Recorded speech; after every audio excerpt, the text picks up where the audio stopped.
성도님들 안녕하십니까? 오늘은 좀 제가 어떤 역사적인 부분이나 또 교훈에 관한 내용보다는 우리 주님에 관한 말씀들을 찾아보고 또 그 부분을 생각해 보길 원합니다. 일단은 그 제목을 하나님 앞에서 자라난 식물이라는 주제로 말씀을 드리겠습니다. 그 식물을 생각을 할 때 처음에는 식물이 하나님께서 창조하신 그 식물이 우리에게 주는 유익이 무엇일까 생각하게 됩니다.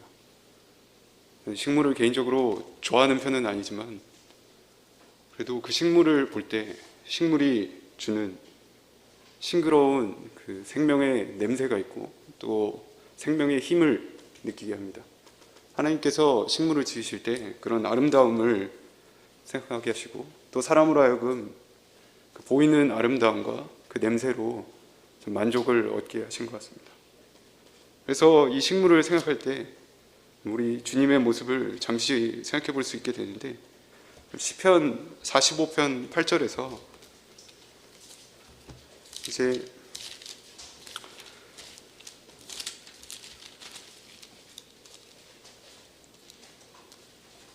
그 왕의 옷을 묘사할 때 그 왕의 옷에 45장 8절입니다. 왕의 모든 옷은 모략과 침향과 육개의 향기가 있으며, 이 말씀을 볼 때 그 왕의 옷에는 그 식물의 향기들이 깃들어 있었던 것 같습니다.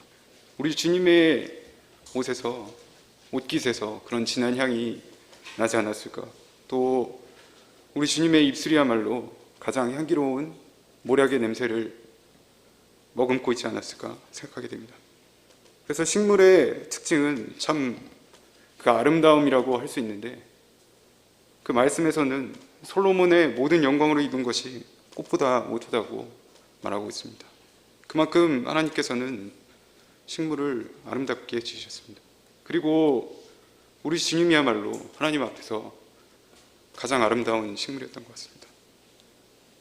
그 독특한 아름다움을 드러내는 것을 성경에서는 이는 내 사랑하는 아들이요 기뻐하는 자니라 라고 했을 때 하나님 앞에서 가장 사랑받는 아름다운 모습의 식물이지 않았을까 생각하게 됩니다. 그래서 오늘은 이 모든 꽃으로도 또 모든 식물로도 우리 주님의 아름다움과 향기를 담아낼 수 없을 것입니다. 또 그 사랑스러움을 담아낼 수 없겠습니다. 그렇지만 하나님께서 그 말씀에서 싹이라는 단어로 또 가지, 뿌리, 식물 이런 단어로 우리 주님을 나타냈습니다. 그 말씀을 찾아보면서 함께 유익을 얻기 바랍니다. 먼저 에스겔서 34장 29절입니다.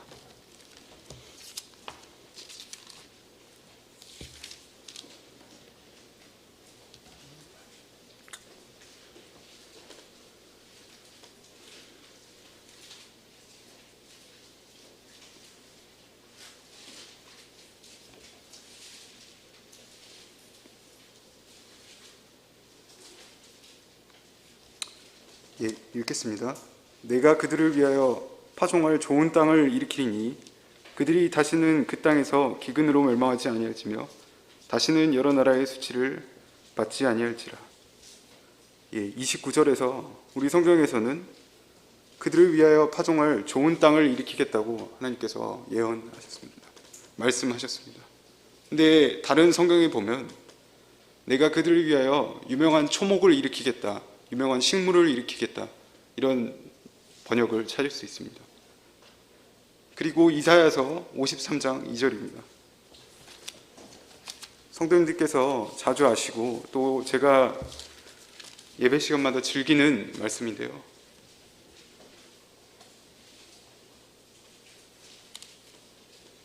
읽겠습니다. 그는 주 앞에서 자라나기를 연한 순 같고 마른 땅에서 나온 뿌리 같아서 고운 모양도 없고 풍채도 없은즉 우리가 보기에 흠모할 만한 아름다운 것이 없도다. 그래서 에스겔서 34장 29절에서는 유명한 식물을 일으키겠다고 말씀하셨고, 2절에서는 53장 2절에서는 이제 그 식물이 자라나는 모습을 표현하고 있습니다. 그래서 첫 번째 부분은 하나님께서 그 아들 예수 그리스도를 이 땅에 세우시는 그 모습을 보게 됩니다. 그리고 두 번째는 그 아들이 하나님 앞에서 자라나는 모습을 발견할 수 있습니다. 그래서 오늘 말씀은 먼저는 예수님의 탄생에 대해서, 그 탄생이 마른 땅에서 자라난 식물처럼 자라났던 그 탄생에 대해서 기억해보고, 두 번째로는 시간이 된다면 그 예수님의 자라난 생애에 대해서 살펴보기를 원합니다. 참, 우리 주님은 하나님 앞에서 어찌 보면 순결한 백합 같고, 또 장미와 샤론의 꽃과 같이 그런 모습이 아니었을까 생각하게 됩니다.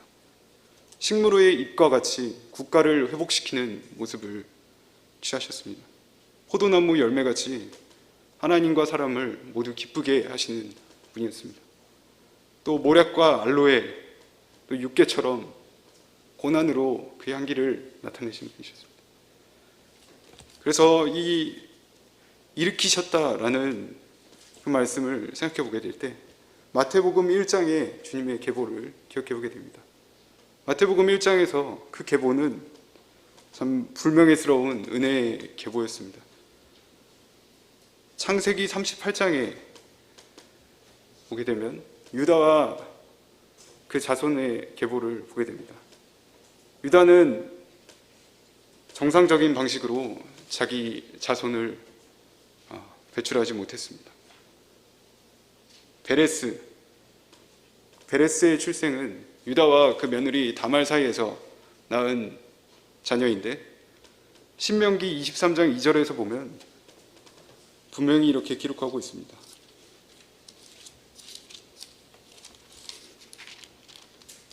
신명기 23장 2절을 제가 잠시 읽어드리면, 사생자는 여호와의 총회에 들어오지 못하리니 10대에 이르기까지도 여호와의 총회에 들어오지 못하리라. 마태복음 1장의 계보를 살펴보면 다윗으로부터 10대를 거슬러 올라가게 되면 베레스에 닿게 됩니다. 그런데 그 베레스는 사생아였고, 신명기에서는 사생아는 여호와의 총회에 들지 못할 것을 말하고 있습니다. 또 다윗의 계보에 관련이 된 룻은 어떻습니까? 보아스와 결혼했지만 룻은 분명히 모압 여인이었습니다. 신명기 23장 3절 그 다음 절을 보면 바로 이렇게 말하고 있습니다. 암몬 사람과 모압 사람은 여호와의 총회에 들어오지 못하리니. 성경에서는 분명히 사생아와 모압 여인, 그 두 부류에 대해서 여호와의 총회에 들지 못할 것이라고 말했습니다. 즉 저주받은 사람으로 말하고 있는 것이죠. 그러나 우리 주님의 계보, 은혜의 계보에는 그런 저주가 필요하지 않았습니다. 또 마태복음 1장 5절에 보면 살몬과 라합에 대해서 찾게 됩니다. 기생의 신분이었던 라합에게서 또 기생이자 이방 여인이었던 라합에게서 그 계보가 이어지게 됩니다. 또 더 생각해 볼 수 있지 않습니까? 솔로몬의 아내, 우리아의 아내였던 가늠한 밧세바의 계보에서 우리 주님이 나타나게 됩니다. 그리고 예레미야 22장을 잠시 살펴보겠습니다. 예레미야 22장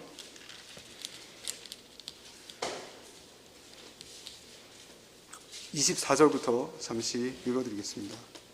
24절부터 27절까지 26절까지 읽어드리겠습니다.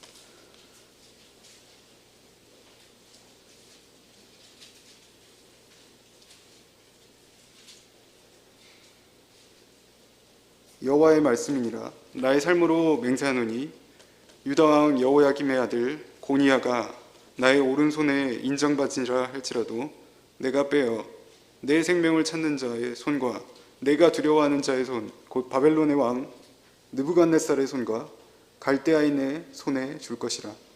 내가 너와 너를 낳은 어머니를 너희가 나지 아니한 다른 지방으로 쫓아내리니 너희가 거기에서 죽으리라. 여기서 말씀하시는 것은 이제 이스라엘과 유다가 범죄함으로 유다의 왕이었던 여호야김 그리고 그 아들 고니야의 저주를 분명히 말씀하고 계십니다.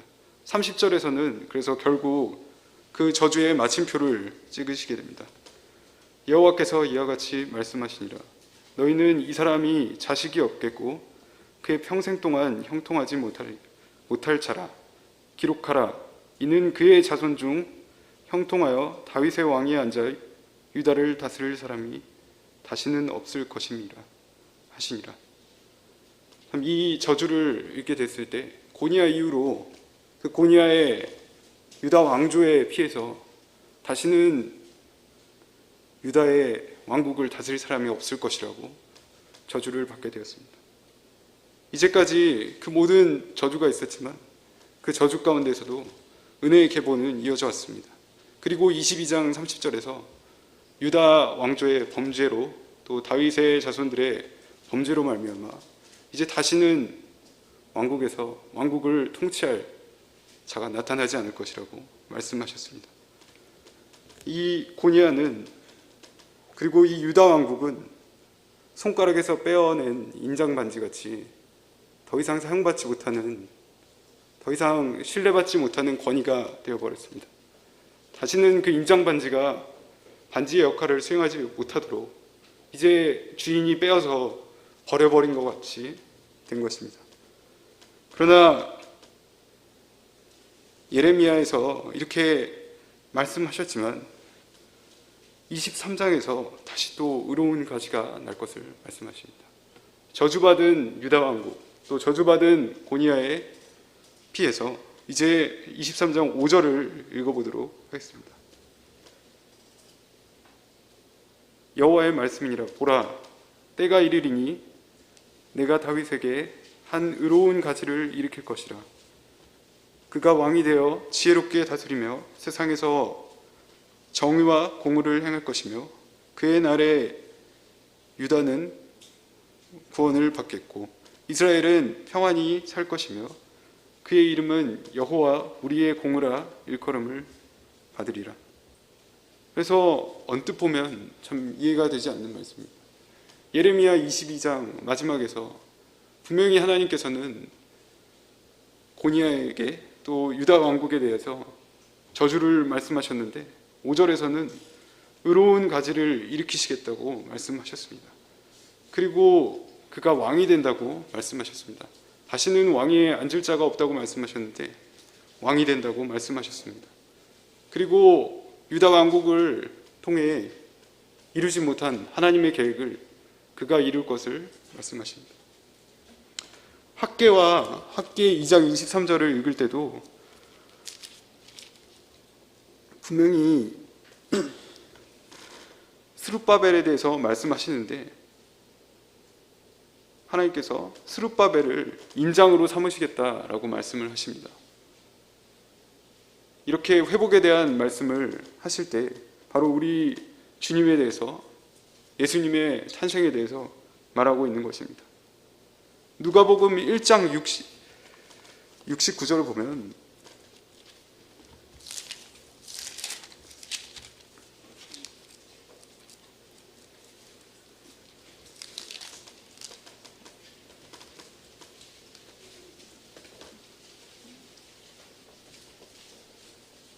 69절을 보면 우리를 위하여 구원의 뿔을 그 종 다윗의 집에 일으키셨으니 라고 했을 때 그 가지를 일으키는 것 같이 또 그 식물을 세우는 것 같이 일으키셨다라는 말씀을 찾을 수 있습니다. 한 의로운 가지를 일으키신다고 하셨을 때 참 그 표현은 이것과 같습니다. 나무가 완전히 찍어 넘겨져서 이제 그 나무가 밑동이 보이고 뿌리밖에 남아있지 않는 그런 상태를 생각해 볼 수 있습니다. 거기서 의로운 가지를 세운다고 했을 때 그것은 이제 희망이 없는 썩은 그루터기와 같은 나무에서 싹이 돋아나게 되는 것입니다. 죽어버린 것 같은 나무 위에서 싹이 나게 되는 것입니다. 근데 이 상황은 마치 이스라엘을, 그 유다 왕국을 말하는 것 같습니다. 아브라함의 자손들은 그 약속대로 땅을 얻지 못했습니다. 땅을 얻기 위해 애굽을 나왔지만 결국 그 땅을 잃게 되었습니다. 그리고 다윗의 후손들은 왕이 없었습니다. 예수님이 탄생할 그 시기에 다윗의 후손들은 진정한 왕을 갖고 있지 않았습니다. 그러나 하나님께서는 여전히 뿌리와 같이 그 말씀을 약속을 하시고 또 그 약속을 이루시는 분이셨습니다. 약속의 말씀은 여전히 남아있어서 참 그 뿌리가 된 것입니다. 이사야서 11장 1절 말씀을 잠시 살펴보겠습니다.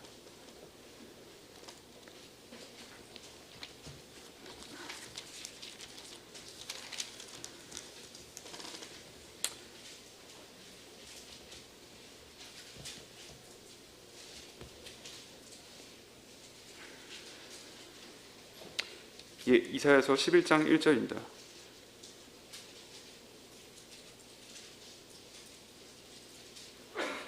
이새의 줄기에서 한 싹이 나며 그 뿌리에서 한 가지가 나서 결실할 것이요 그의 위에 여호와의 영 곧 지혜와 총명의 영이요 모략과 재능의 영이요 지식과 여호와를 경외하는 영이 강림하시리니.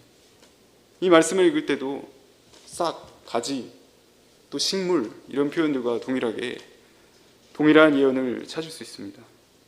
바로 하나님께서 세우신, 하나님께서 택하신 그 가지가 모든 저주에도 불구하고 하나님의 말씀대로 다윗의 왕국이 망했지만 그 망한 왕국 위에도 여전히 싹이 돋게 하시는 것 같았습니다. 스가랴서 6장 12절에도 비슷한 말씀을 찾을 수 있습니다.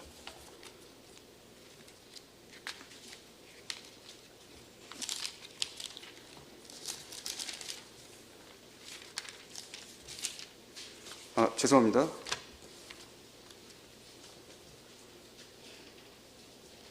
제가 말씀을 잘못 기록한 것 같습니다. 그래서 이 부분을 찾지 마시고 다른 부분을 말씀을 드리겠습니다. 그래서 우리 주님께서 이 세상에 나셨을 때 그분은 다윗의 계보에 있었지만 다윗의 피를 받지 아니한 분이었습니다. 그 저주를 피할 수 있는 방법은 단 한 가지였는데 바로 처녀의 몸으로 잉태하는 것이었습니다. 성령으로 잉태한 우리 주님을 기억하게 됩니다.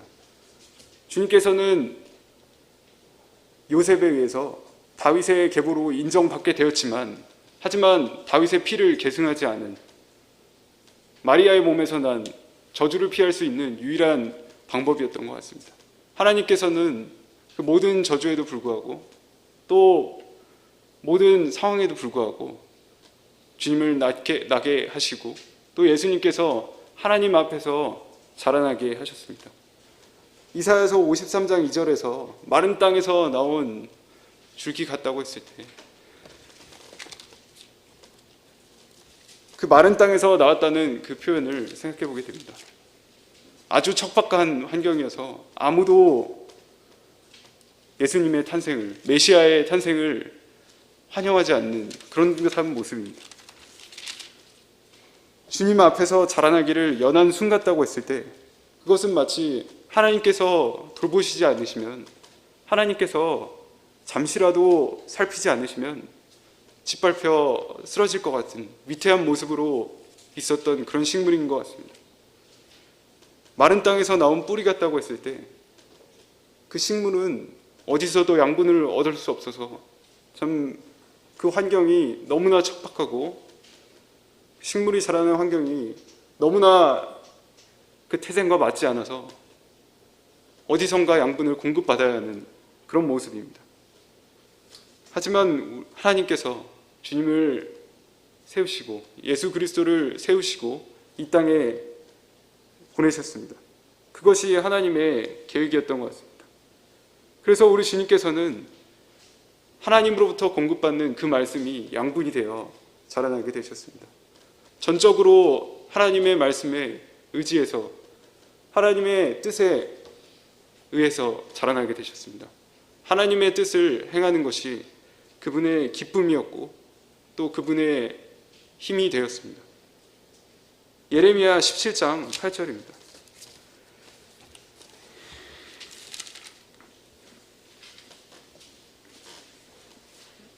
17장 7절부터 8절입니다.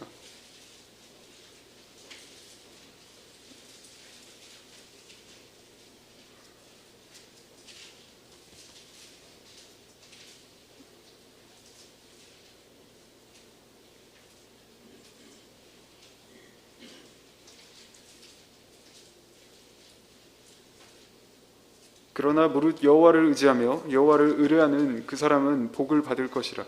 그는 물가에 심어진 나무가 그 뿌리를 강변에 뻗치고 더위가 올지라도 두려워하지 아니하며 그 잎이 청청하며 가무는 해에도 걱정이 없고 결실이 그치지 아니함 같으리라. 우리 주님의 탄생을 기억해 보게 될 때, 또 그 태어나심과 자라나는 그 환경을 기억해 볼 때, 그것은 분명히 좀 쉬운 환경은 아니었던 것 같습니다. 그 태어나신 이후에 헤롯 왕에 의해서, 또 그 헤롯 왕의 탄압에 쫓겨 태어난 이후에도 고향을 떠나서 도망가야 했습니다. 그리고 우리 주님의 탄생은 모두 다 알고 계실 것입니다. 주님께서 어떻게 태어나셨는지, 그 구유에서 태어나시고 또 머리 누울 곳이 없어서 그 구유에서 누워서 첫날을, 세상에서의 첫날을 기억하게 되셨습니다. 그리고 또한 그 자라는 가운데 그분의 손에는 목수의 거친 목과 또 각종 연장들이 쥐어졌을 것입니다.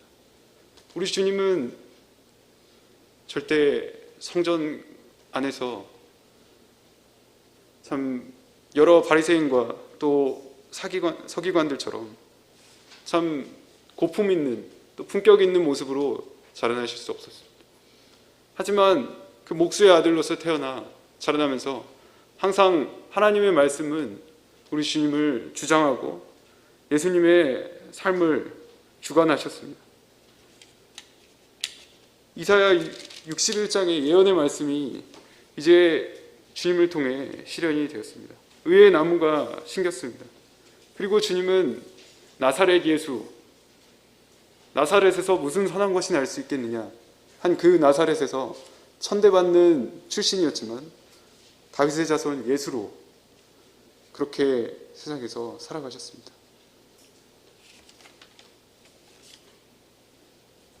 이사야서 50장 4절을 잠깐 살펴보겠습니다.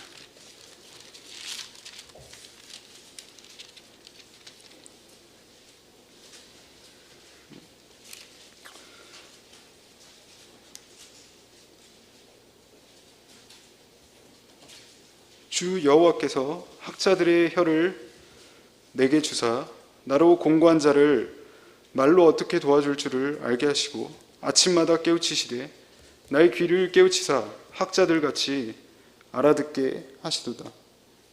참 이 말씀처럼 우리 주님께는 항상 아침마다 그 신선한 말씀이 공급이 되었던 것 같습니다. 그 말씀이 공급돼서 하나님이 원하시는 뜻대로, 하나님이 원하시는 그 마음대로 움직이고 일하게 됐던 것입니다.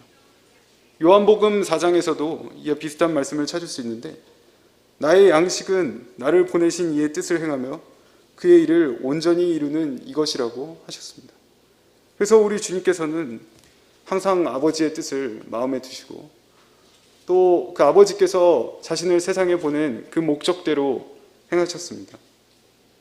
그리고 이 세상에서는 전혀 기쁨을 얻을 수 없었지만 이 세상은 하나님에게 적대적이고 또 아버지께 영광을 돌리지 않았지만, 아버지를 알지 못했지만 우리 주님은 그 말씀에 의존해서 살아가는 분이셨습니다. 그래서 그분이 하나님 앞에 자라나는 그 식물과 같았습니다. 그 유명한 식물처럼 하나님 앞에서는 유명한 식물이 되었습니다. 사람들 앞에는 초라하고 또 볼품없는, 아무 흠이 없는, 아무 흠모할 만한 것이 없는 그런 모습이었지만 하나님 앞에서는 그분은 유명한 식물처럼 되었습니다. 사람에게는 그 모습이 너무나 이국적이고 또 그 모습이 아버지 뜻에 의존적으로 살아가는 그 모습이 전혀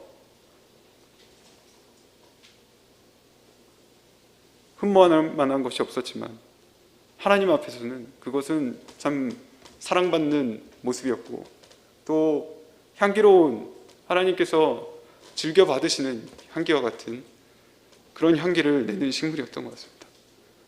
그분의 삶은 정말로 고난과 또 인내의 삶이었던 것 같습니다. 모략처럼 그 열매가 찢기고 또 짓이겨져서 거기서 향기가 새어나와 사람과 하나님을 기쁘게 하는 그런 삶을 사셨습니다. 참 그렇다면 우리는 그 식물과 어떤 연관이 있는지 생각해 보게 됩니다. 참 요한복음에서는 우리를 가지라고 말씀하시는데 그 주님에 대해서 포도나무라고 말씀하십니다. 그 포도나무에 가지가 접붙인 것 같이 우리가 그 나무에 붙여진 것 같습니다. 요한복음 15장입니다.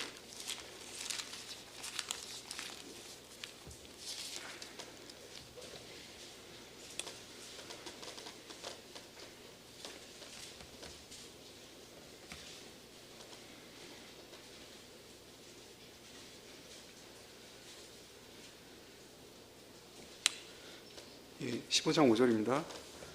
나는 포도나무요 너희는 가지라. 그가 내 안에 내가 그 안에 거하면 사람이 열매를 많이 맺나니 나를 떠나서는 너희가 아무것도 할 수 없음이라. 우리 주님께서 이 세상에 사실 때 참 그 주님의 삶이 연약한 식물과 같아서 아버지를 떠나서는 아무것도 할 수 없는 것 같았습니다. 참 아버지의 말씀을 받지 않으면 살아갈 수 없는, 전혀 양분을 받을 수 없는 그런 연약한 모습을 갖고 계셨습니다. 그런데 우리는 이제 포도나무인 주님에게 접붙인 된 가지와 같습니다. 우리도 역시 그 가지가 되어 포도나무에게서 양분을 받지 못하면 아무것도 할 수 없는, 또 아무 열매도 낼 수 없는 그런 자들이 된 것입니다. 그런데 이 나무는, 이 식물은 하나님께서 세우신, 의롭게 세우신, 강하게 세우신 가지입니다. 그 가운데 우리가 열매를 맺게 되고 또 접붙임을 받아 우리 주님과 같이 아버지의 말씀을 공급받으며 살아가게 되는 것입니다. 우리의 삶을 생각해 보면 참 저도 그런 것 같습니다. 의롭지 못하지만 또 깨끗하지 못하지만 세상에서 살아갈 때 어디서 기쁨을 얻을 수 있는지, 또 어디서 양분을 얻을 수 있는지, 참 세상에 신겨졌을 때 뭘 할 수 있는지 당장이라도 짓밟힐 것 같고 어디에 의지할 곳이 없는 그런 모습인 것 같습니다.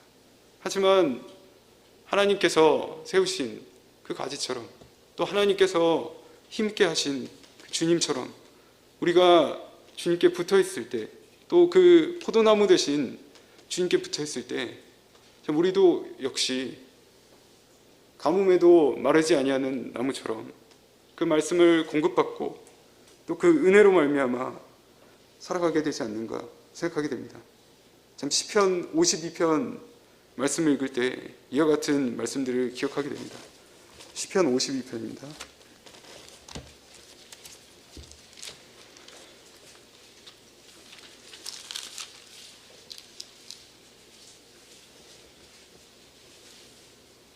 52편 8절입니다.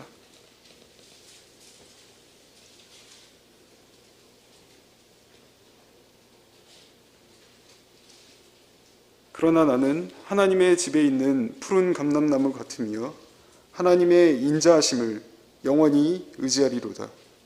또 다른 말씀에 시편 92편 12절입니다.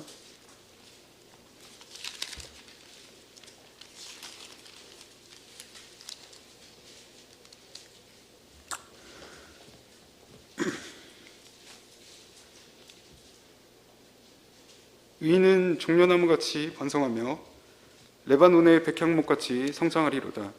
이는 여호와의 집에 심겼으며 우리 하나님의 뜰 안에서 번성하리로다. 그는 늙어도 여전히 결실하며 진액이 풍족하고 빛이 청청하니. 참 이 말씀을 읽을 때 우리의 삶이, 하나님께서 약속하시는 우리의 삶이 어떤 것인가 기억해 봅니다. 참 뜰 안에 심겨놓은 종려나무같이, 또 레바논의 백향목같이 우리는 하나님의 뜰 안에서 안전하다고 말씀하십니다. 또 우리가 하나님께 그 말씀과 능력을 공급받음으로 여전히 늙어도 결실하고 진액이 풍족하고 빛이 청청하다고 말씀하십니다.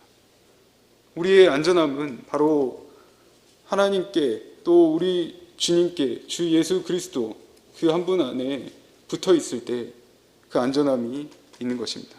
또 우리도 역시 그 생명력으로 살아가게 되는 것입니다. 시편 52편 8절에서도 읽었듯이 우리는 푸른 감람나무 같다고 하셨습니다. 푸른 올리브나무 같이 우리는 하나님이 기뻐하시는 기름을 내며 살아가게 되는 것입니다.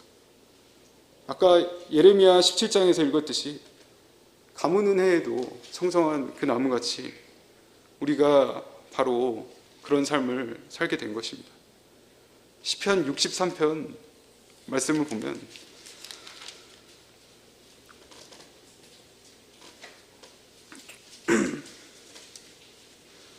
(63편) 1절입니다.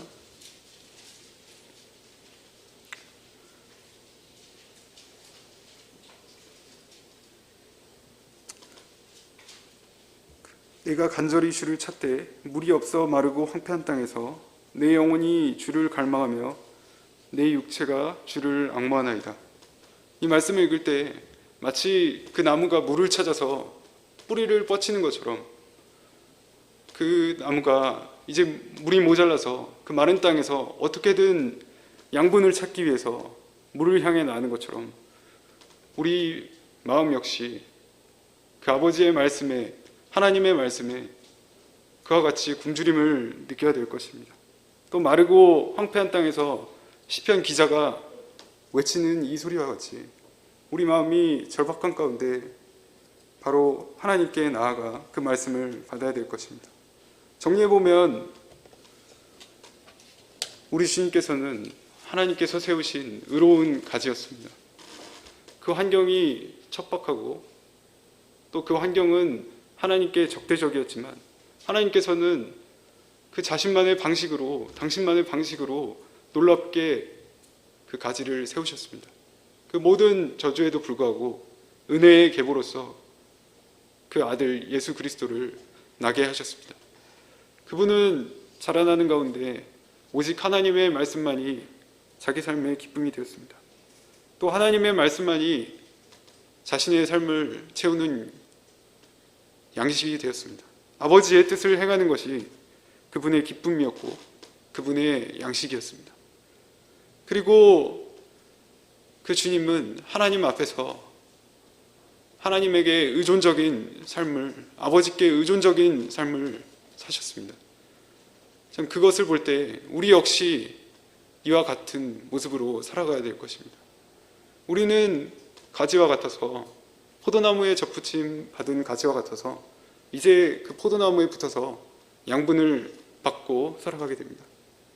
하지만 우리가 여전히 이 땅에 있어서 이 땅은 마른 땅 같고 또 아주 건조한, 또 우리를, 하나님의 사람들을 환영하지 않는 땅과 같아서 우리는 이국 땅에 멀리 있는 땅에 심겨진 식물과 같은 모습으로 살아갈 때가 있습니다.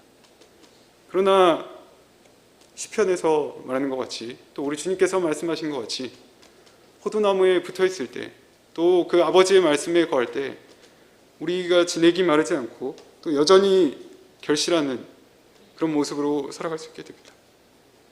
우리는 시편 63편의 다윗의 고백처럼 시편 기자의 고백처럼 다윗의 고백처럼 참 이 마르고 황폐한 땅에서 주님의 공급하심을 바라며 살아가야 될 것입니다. 참 그분의 말씀이 아침마다 깨우시는 하나님의 말씀이 주님을 기쁘시게 하고 또 신선한 말씀이 도착했을 때 우리 주님께서 아침을 그 하루를 사셨던 것처럼 우리 삶 역시 이 건조한 땅에서 아무것도 기쁨을 주지 못하는 이 세상 환경 속에서 기쁨을 얻어야 될 것입니다. 신선한 말씀으로 눈을 열고 또 하루를 살아가고 또 그로 인해 영광을 돌려드리고 삶에서 열매를 맺는 그런 삶을 살아야 될 것입니다. 주님이 그러하셨던 것처럼 우리 역시 열매를 맺고 또 여러 시험과 고난을 통해 향기를 내는 그런 삶을 살아야 될 것입니다. 제가 말씀은 여기까지 준비했고 성도님들과 혼자 말씀을 묵상하면서 여러 날 식물에 대해서 생각을 하다가 많은 기쁨이 되었습니다. 여러 가지 회사에서 일을 할 때 아무것도 아닌 일인데 또 제 자신의 연약함으로 인해서 넘어지고 그럴 때마다 참 우리 주님께서 어떤 삶을 사셨는지 또 아버지께서 예수님을 그 아들 예수 그리스도를 어떻게 세우셨는지 또 돌보셨는지 생각해 볼 때 오히려 그 고난이 기쁨이 되고 또 이 말씀이 참 기쁨이 되었습니다. 주님을 향해서 생각할 때마다 식물을 바라보는 것 같습니다. 식물을 바라볼 때 우리가 그 식물에 대해서 어떤 유익을 얻으려고 하지 않습니다. 그저 식물을 바라볼 때 기뻐하고 또 그 향과 아름다움에 취해서 그 식물을 가까이 하게 됩니다. 우리 주님은 하나님께서 세워주신 본이고 또 우리에게 기쁨이 됩니다. 참 아주 이런 표현이 있습니다. 드라이하다, 무미건조하다. 무미건조한 삶 속에서 주님께서는 푸른 식물과 같은 존재가 되십니다. 성도님들께서도 참 말씀을 보시면서 제가 오늘 함께 나누고자 한 말씀은 특별한 말씀이 아닙니다. 그저 성경에 나와 있는 우리 주님에 대한 흔적을 찾을 때 또 그 하나님의 사랑과 또 우리를 향한 사랑을 기억할 때 그저 기쁨이 됩니다. 성도님께서도 성경을 읽으실 때 이와 같은 기쁨을 얻으시기를 바랍니다. 네, 이상입니다.